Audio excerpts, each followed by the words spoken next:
बुधवार व्रत कथा। समतापुर नगर में मधुसूदन नामक एक व्यक्ति रहता था। वह बहुत धनवान था। मधुसूदन का विवाह बलरामपुर नगर की सुंदर लड़की संगीता से हुआ था। एक बार मधुसूदन अपनी पत्नी को लेने बुधवार के दिन बलरामपुर गया।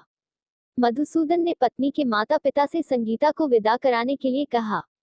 माता पिता बोले, बेटा आज बुधवार है, बुधवार को किसी भी शुभ कार्य के लिए यात्रा नहीं करते। लेकिन मधुसूदन नहीं माना। उसने ऐसी शुभ अशुभ की बातों को न मानने की बात कही। दोनों ने बैलगाड़ी से यात्रा प्रारंभ की। 2 कोस की यात्रा के बाद उसकी गाड़ी का एक पहिया टूट गया। वहां से दोनों ने पैदल ही यात्रा शुरू की। रास्ते में संगीता को प्यास लगी। मधुसूदन उसे एक पेड़ के नीचे बैठाकर जल लेने चला गया। थोड़ी देर बाद जब मधुसूदन कहीं से जल लेकर वापस आया तो वह बुरी तरह हैरान हो उठा, क्योंकि उसकी पत्नी के पास उसकी ही शक्ल सूरत का एक दूसरा व्यक्ति बैठा था। संगीता भी मधुसूदन को देखकर हैरान रह गई। वह दोनों में कोई अंतर नहीं कर पाए। मधुसूदन ने उस व्यक्ति से पूछा, तुम कौन हो और मेरी पत्नी के पास क्यों बैठे हो? मधुसूदन की बात सुनकर उस व्यक्ति ने कहा, अरे भाई, यह मेरी पत्नी संगीता है। मैं अपनी पत्नी को ससुराल से विदा करा कर लाया हूँ। लेकिन तुम कौन हो जो मुझसे ऐसा प्रश्न कर रहे हो? मधुसूदन ने कहा, तुम जरूर कोई चोर या ठग हो।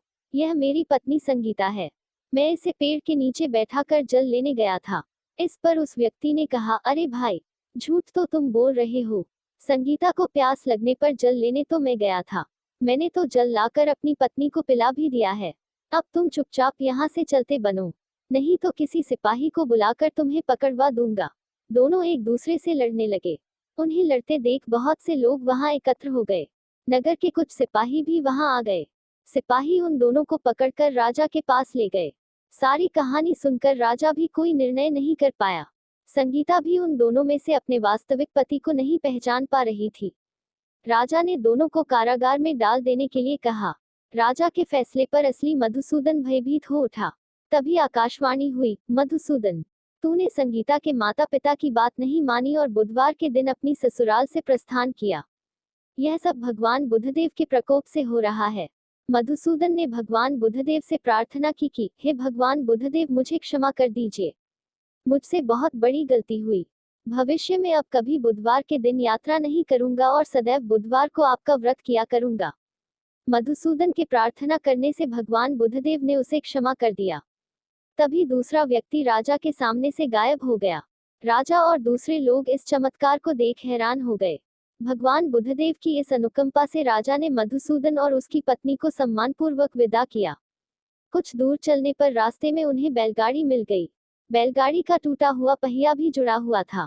दोनों उसमें बैठकर समतापुर की ओर चल दिए। मधुसूदन और उसकी पत्नी संगीता दोनों बुधवार को व्रत करते हुए आनंदपूर्वक जीवन यापन करने लगे।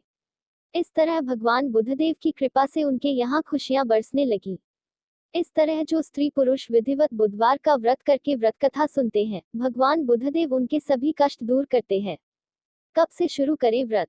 किसी भी माह के शुक्ल पक्ष के बुधवार से गणेश जी के निमित्त व्रत शुरू करना बेहतर माना जाता है। व्रत शुरू करने के बाद आप 7, 11 या फिर 21 बुधवार व्रत का संकल्प ले सकते हैं।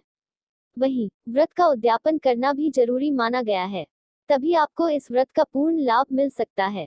पूजा विधि। बुधवार के दिन सूर्योदय से पहले स्नान ध्यान कर व्रत का संकल्प लें। घर में ईशान कोण में गंगाजल का छिड़काव कर पूजा की चौकी स्थापित करें। पूजा के दौरान गणेश जी का पंचामृत से अभिषेक करें और बुध देव का स्मरण करें। चौकी पर हरा रंग का कपड़ा बिछाकर गणपति की मूर्ति स्थापित करें।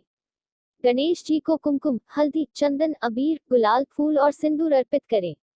पूजा में गणेश जी को 11 दूर्वा की जरूर अर्पित करें। भोग के रूप में मोदक या बेसन के लड्डू का भोग लगाएं। बुधवार व्रत की कथा करें और गणेश जी की आरती करें। शाम को गणपति जी की पूजा कर सात्विक भोजन ग्रहण करें। इन नियमों का रखें ध्यान। बुधवार व्रत में भूलकर भी नमक का सेवन नहीं करना चाहिए। बुधवार व्रत में एक समय खाना चाहिए। व्रत में आप दही, हरी मूंग दाल का हलवा आदि का सेवन कर सकते हैं। इसके साथ ही दूध, फल आदि का सेवन भी किया जा सकता है।